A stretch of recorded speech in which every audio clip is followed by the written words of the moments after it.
નમસ્કાર, જય સ્વામિનારાયણ વિદ્યાર્થી મિત્રો, welcome to RP learning hub. Last સેશનમાં આપણે જ્યાંથી અટક્યા હતા આજે ત્યાંથી જ એક નવા ટોપિકની શરૂઆત કરી રહ્યા છીએ. ચલો આજે આપણે લઈએ એક નવો ટોપિક. મિત્રો આપણે હવે ભણવાના છીએ પરમાણુય દળની ગણતરી. જો આપણે તુલ્ય ભાર જોયું, હવે પરમાણુય દળ આવે. પરમાણુય દળ માટે જુદી જુદી 2-3 રીતો આવે જે ખાસ આપણે વિચારવા જેવી આવે. એમાંની પહેલી જ રીત આપણે તમે જાણો છો કે તુલ્ય ભાર બરાબર પરમાણુ ભાર એટોમિક વેઇટ ભાગ્યા n ફેક્ટર આપણે લીધેલું. તો આના ઉપરથી જ હું તમને કહું કે પરમાણુય દળ તમારે ગણવું હોય તો આપેલું તુલ્ય દળ ગુણ્યા n ફેક્ટર એટલે કોણ? તો કે સંયોજકતા. આ એક બહુ મોસ્ટ આઈએમપી સૂત્ર થઈ જાય પહેલું. રેડી? બીજું એક સૂત્ર આવે છે ડલોંગ્સ અને પેટિપ્સની રીત.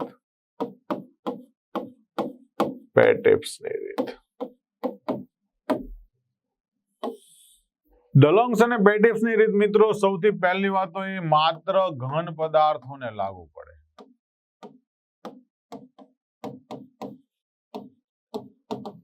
એમાં પણ મિત્રો અપવાદ છે. બેરિલિયમ છે, કાર્બન છે, સિલિકોન છે, આ બધા અપવાદ છે. હજુ એક છે બોરોન. રેડી? પહેલી વાત માત્ર ઘનને લાગુ પડે અને એના અપવાદ આ છે. આનું એક મસ્ત મજાનું સૂત્ર એવું છે મિત્રો કે કોઈ પણ પરમાણુ ભાર આશરે આપણને આ આશરે આપશે ગુણ્યા એની વિશિષ્ટ ઉષ્મા ઇઝ ઇક્વલ ટુ 6.4. આ જે છે ને મિત્રો એ કેલરી પર ગ્રામ આવશે. શેમાં આવશે? કેલરી પર ગ્રામ. વિશિષ્ટ ઉષ્મા હંમેશા કેલરી પર ગ્રામમાં આવે અને એક મોલર ઉષ્મા આવે જે મોલ પર આવે, એટલે કે કેલરી પર મોલ આવશે. આ ગ્રામમાં આવશે. રેડી? ચાલો, તો આ એક સૂત્ર તમારે બરાબર યાદ રાખવાનું. આના ઉપરથી આપણે એક રકમ પણ બનાવી દઈએ. જો હવે મિત્રો આપણે રકમ લખી. ધાતુની વિશિષ્ટ ઉષ્મા 1 જૂલ પર ગ્રામ ઇન્ટુ સેલ્સિયસ છે. પણ મિત્રો જૂલ નહીં ચાલે, મારે જૂલને કેલરીમાં ફેરવું. તમે બધા જાણો છો કે 4.184 જૂલ બરાબર 1 કેલરી થાય. મતલબ કે આને મારે 4.184 વડે ભાગવું પડે ત્યારે એ કેલરી પર ગ્રામ ઇન્ટુ સેલ્સિયસ થશે. તો હમણાં જ આપણે જોયું કે કોઈ પણનું પરમાણુ દળ આશરે જે મળે એ આશરે કેના પરથી મળે? તો કે એનો જે 6.4 ભાગ્યા એની વિશિષ્ટ ઉષ્મા જે હતી એ વિશિષ્ટ ઉષ્મા વડે ભાગવું પડે. વિશિષ્ટ ઉષ્મા 6.4 ના આ છે 1/4.184 નિયરેસ્ટ ટુ 4.2 લઈ લેવાનું. તો 6.4 ગુણ્યા 4.2 બરાબર છે. તો હું અહીંયા એનો ગુણાકાર કરી દઉં છું મિત્રો.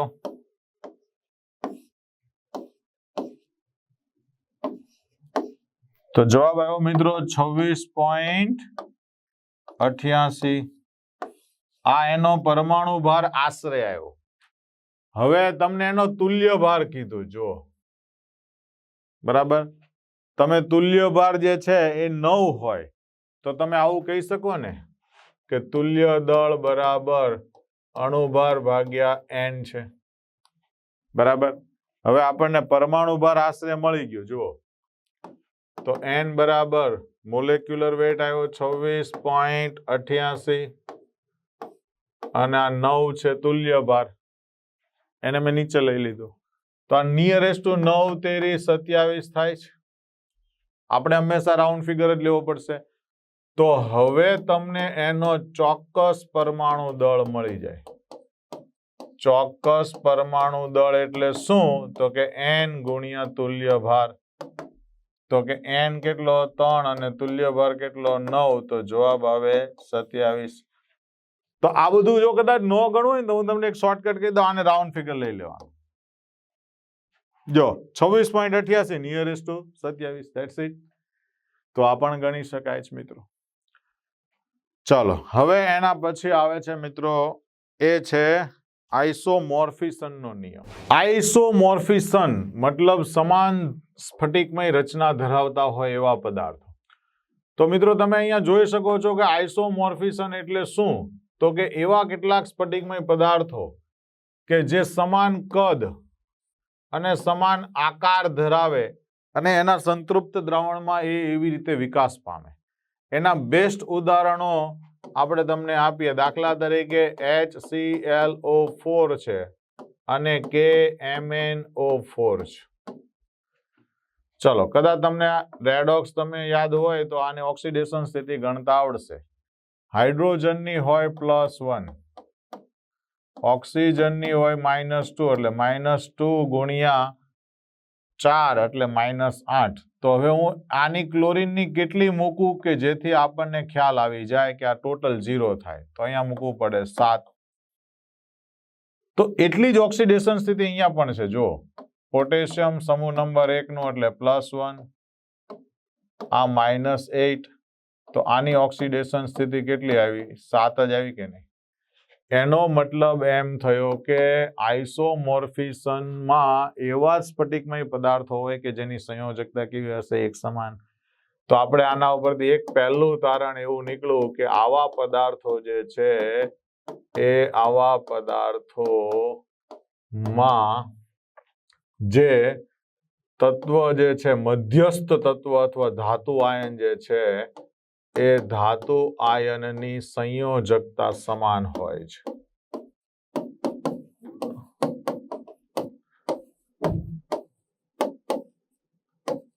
કેવી હોય છે? સમાન હોય છે.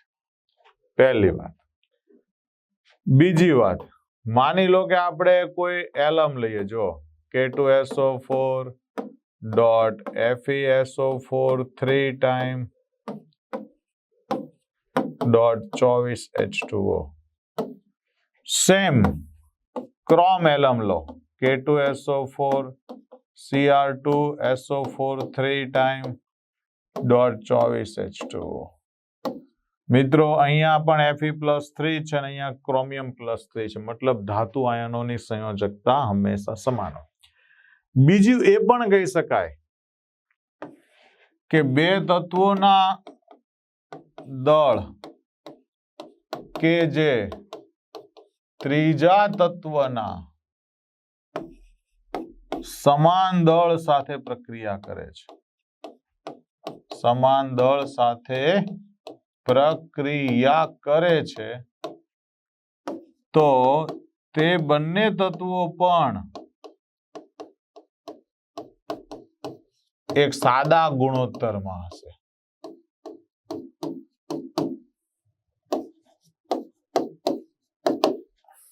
કેવું ગુણોત્તર ધરાવતા હોય? એક સાદો ગુણોત્તર. મતલબ કે જો આ Fe અને ક્રોમિયમ જે છે એ SO4 ના એક સમાન દળ સાથે પ્રક્રિયા કરે છે. જો અહીંયા SO4 3 ટાઈમ, અહીંયા SO4 3 ટાઈમ, મતલબ આ બંને તત્વોનો ગુણોત્તર પણ કેવો હોવો જોઈએ? એક સાદો હોવો જોઈએ. ઓકે, તો આ થઈ ગયો આઇસોમોર્ફિઝમનો નિયમ. મિત્રો હવે આવે છે ત્રીજી પદ્ધતિ અને એ છે બાષ્પશીલ ક્લોરાઇડ પદ્ધતિ. બાષ્પશીલ ક્લોરાઇડ પદ્ધતિની પહેલી શરત એ છે કે જે તે ધાતુ તત્વ જે છે એના ક્લોરાઇડ બાષ્પશીલ હોવા જોઈએ.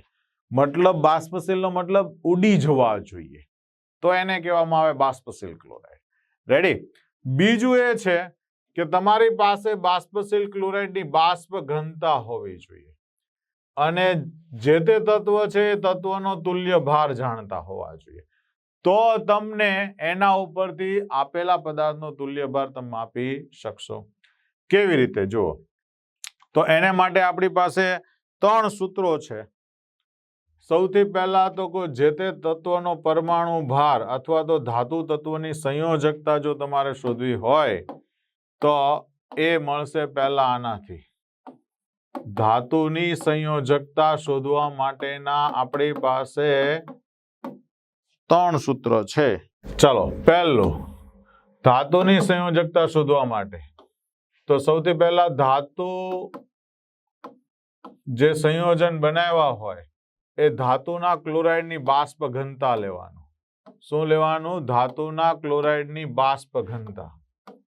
ધાતુના ક્લોરાઇડની બાષ્પ ઘનતા ગુણ્યા કરવું પડશે મિત્રો આપણે 2, કેમ કે તો અણુભાર થશે ને, અને છેદમાં ધાતુના જે ક્લોરાઇડ હોય એ ક્લોરાઇડનું તમારે શું કરવું પડશે? તુલ્ય ભાર ગણવો પડશે.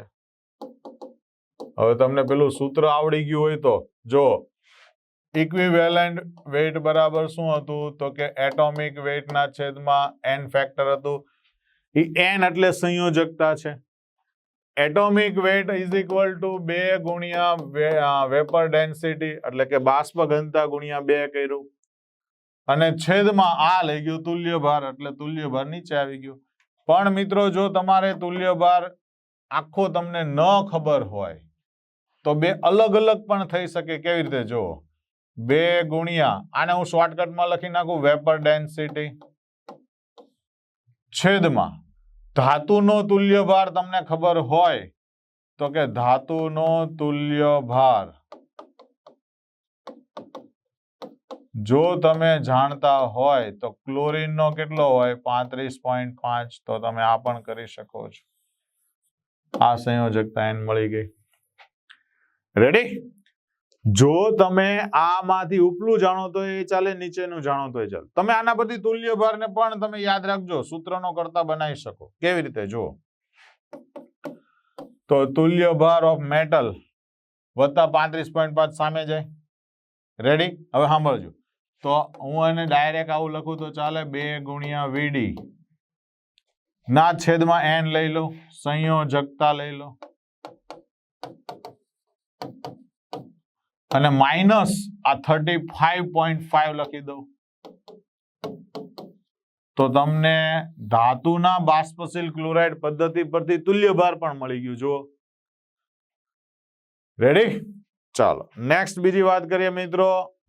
ચલો બરાબર ડેટા યાદ રાખજો. ધાતુનો તુલ્ય ભાર છે 4, તેના ક્લોરાઇડની બાષ્પ ઘનતા છે 59.25. તો સંયોજકતા કેટલી થાય? હવે મિત્રો ખાસ જોજો, તુલ્ય ભાર 4 આપી દીધું છે. તુલ્ય ભાર આપી દીધો 4, પછી વેપર ડેન્સિટી આપી દીધી 59.25. રેડી? ચાલો પછી એમ કીધું છે સંયોજકતા કેટલી થાય. તો મિત્રો મારી પાસે આ સૂત્ર છે. જો કે n બરાબર 2 ગુણ્યા વેપર ડેન્સિટી છેદમાં ધાતુનો તુલ્ય ભાર વત્તા 35.5. રેડી? ચાલો મૂકીએ. તો આમાં સંયોજકતા મૂકી દે 2 ગુણ્યા વેપર ડેન્સિટી છેદમાં ઇક્વિવેલન્ટ ઓફ મેટલ પ્લસ 35.5. આપણે n ગણવું છે.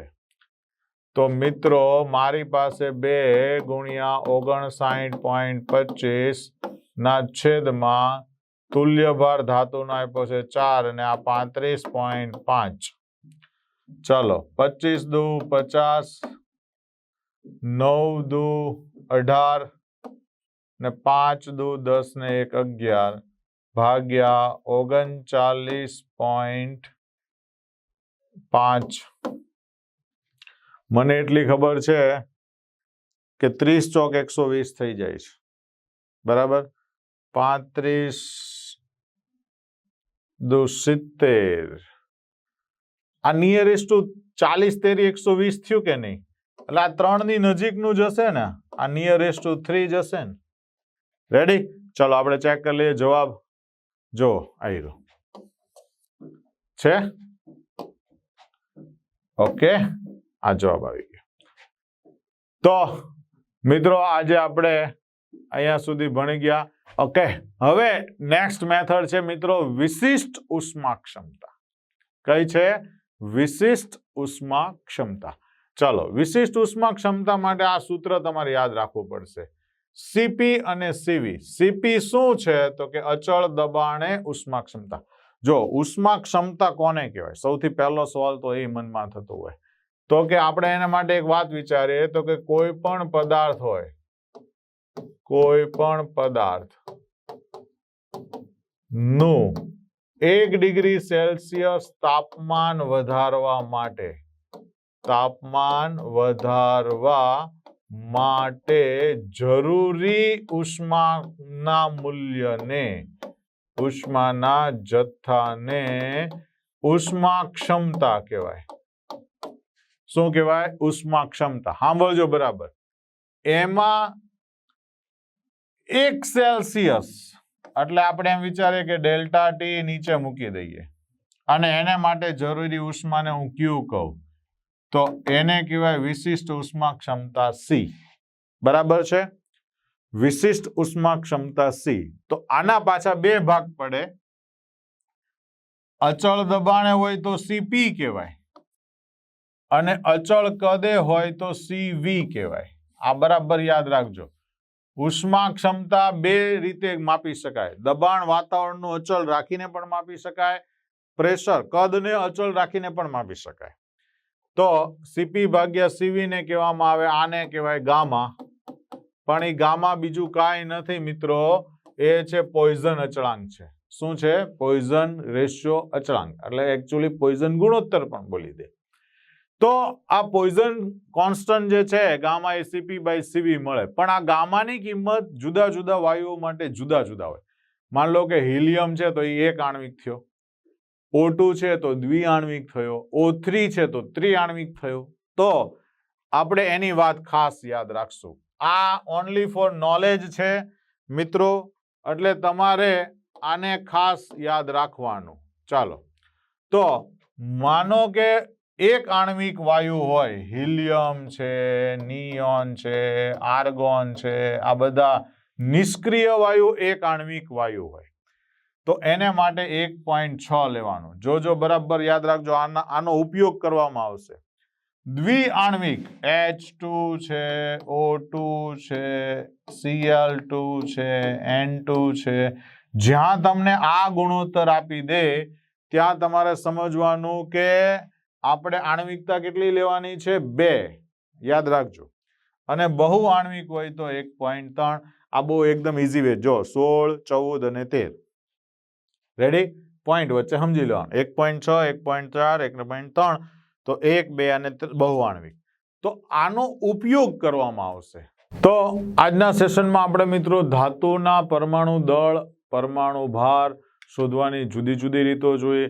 તુલ્ય ભાર શોધવાની આપણે hydrogen displacement, oxide method, chloride method, મોર્ફિસન મેથડ, બહુ બધી રીતો જોઈ. હવે મિત્રો ઓલમોસ્ટ લગભગ બધા જ પોઈન્ટો આપણે કવર કરી લીધા છે. હવે નેક્સ્ટ ટાઈમથી આપણે ખાસ MCQ અને જે NCERT બેઝના નાના નાના કોન્સેપ્ટ છે એને પણ આપણે કવર કરીશું. ત્યાં સુધી તમે બધા આનંદમાં રહો, ખુશ રહો. જય સ્વામિનારાયણ.